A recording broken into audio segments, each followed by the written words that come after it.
Welcome to the We the Bride Project.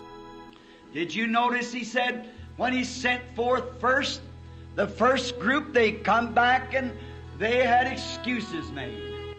Oh, they had this or that to do. The King's Supper, of course, is God. The Son is Christ, the Son of God. And we, the bride, are the one that's invited. Alors ici, nous sommes à la voix de Dieu. Ici sont les étages de l'église. On commence par l'âge d'Éphèse avec Paul.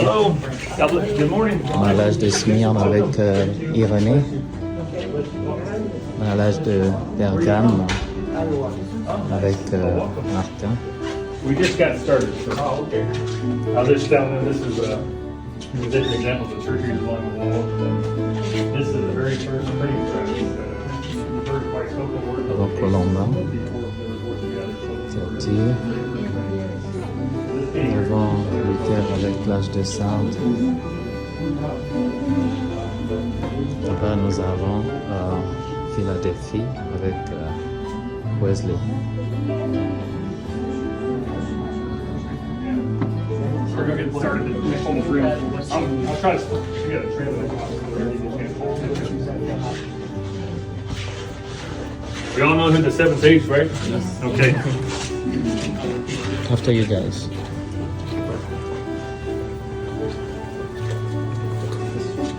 A lot of people always ask that question. They say, well, you don't have Brother Branham on. Well, if you're here, you know this.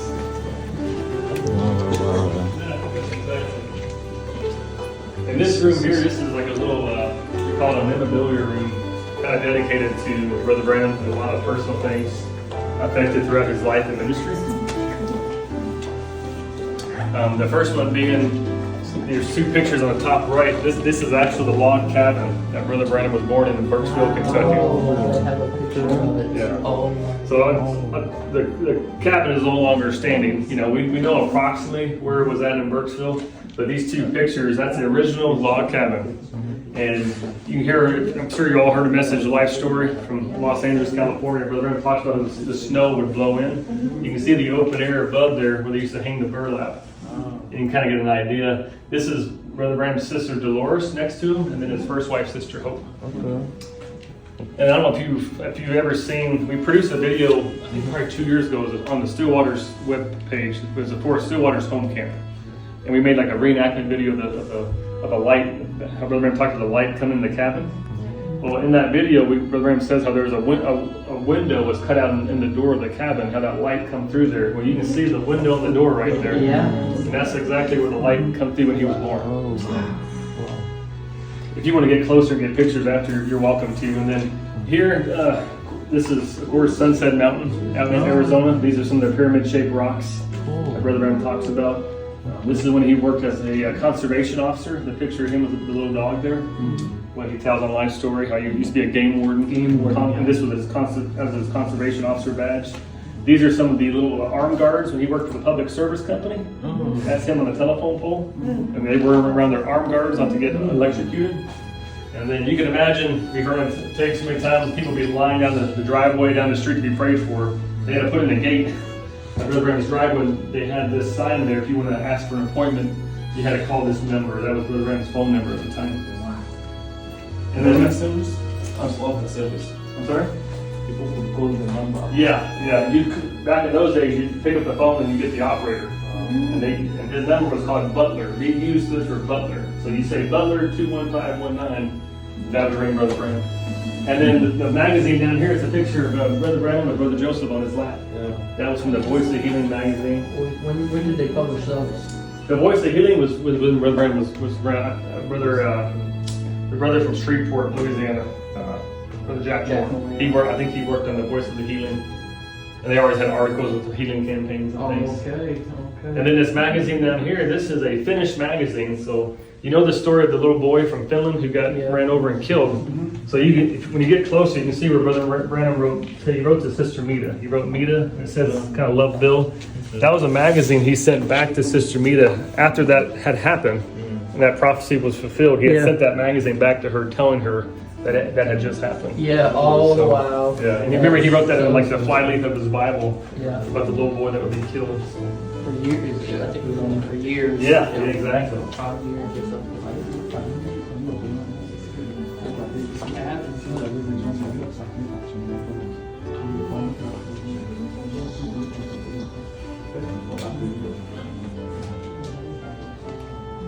If you haven't seen that video, you can go to Stillwater's website. It's on the homepage portion. It's pretty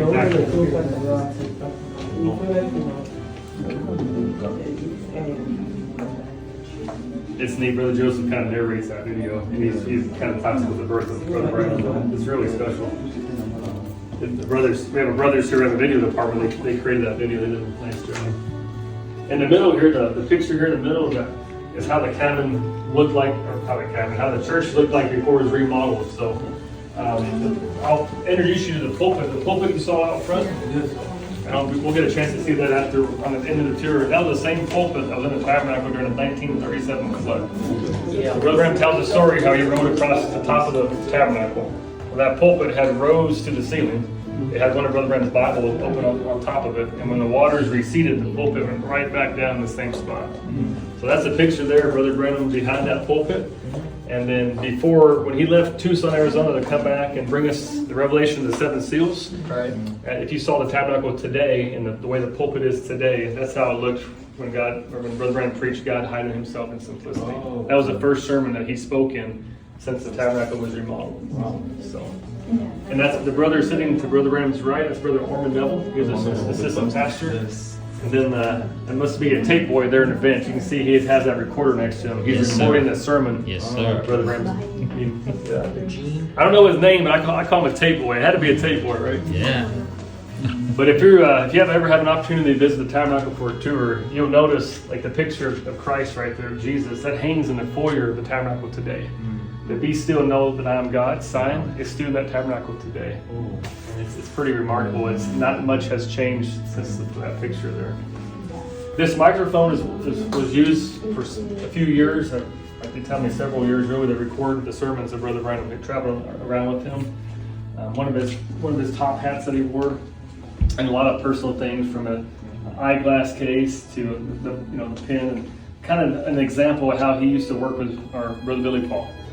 This typewriter Brother Billy used to answer the mail on behalf of Brother Branham.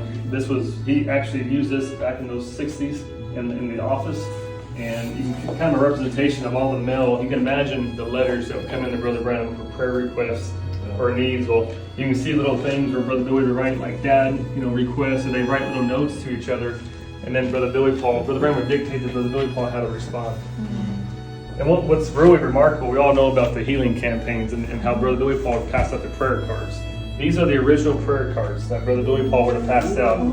This was the front of them, and then the back you'll see where it says A92, where Brother Billy would write, A1, A2, A3, and then he would pass those out. So that's what the prayer cards, when you hear that on tape, that's what they look like.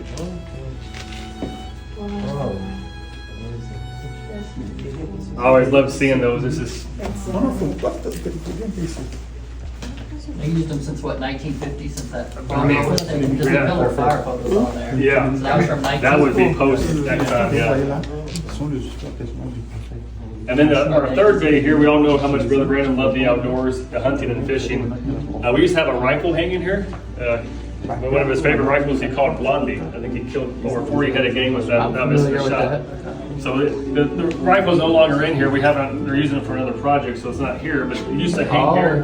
And then these are just some other personal things that Brother Branham, a cowboy hat he used to wear to go hunting and fishing, a flashlight, binoculars, just some personal effects of his. What's really remarkable in here is you heard Brother Branham tell the story about shooting that .22 rifle and how he had to put 6 shots through the same hole. This is the original scorecard that Brother Branham wrote on himself. This isn't a replication of it, but he shot 6 shots at 50 yards at 4:30 p.m. October 8th, 1957. That's Brother Branham's handwriting. If anybody likes guns or shoots guns recreationally, that's really hard to do. Almost impossible. Especially back there in the middle of the 1950s, they don't have the same scope technologies and things like we have today. So it's pretty awesome that you get closer and get a picture, you'll see Brother Branham's handwriting where he wrote that. I'll get behind you here. Excuse me.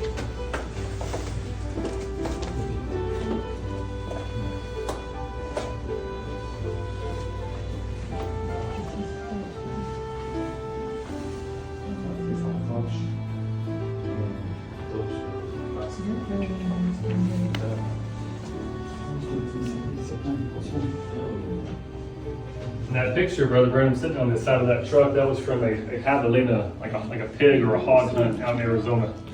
He was sitting there having lunch. Yeah, so this desk and chair would have been in his den room here in Jeffersonville, where he lived on Ewing Lane. This would have been in his den room when he lived here in Jeffersonville. That picture from the Voice of Healing magazine over there, you can't tell, but this desk and chair would have been in that same den room that picture was taken.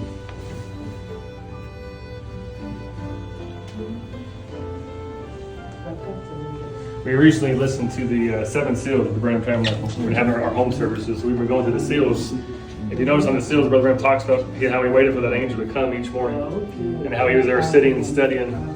This is just me talking. This isn't on tape, but if this desk and chair was in that same room when the angel of the Lord met him each morning, that's pretty awesome to me. To know it's in the same area there is pretty remarkable. So very special.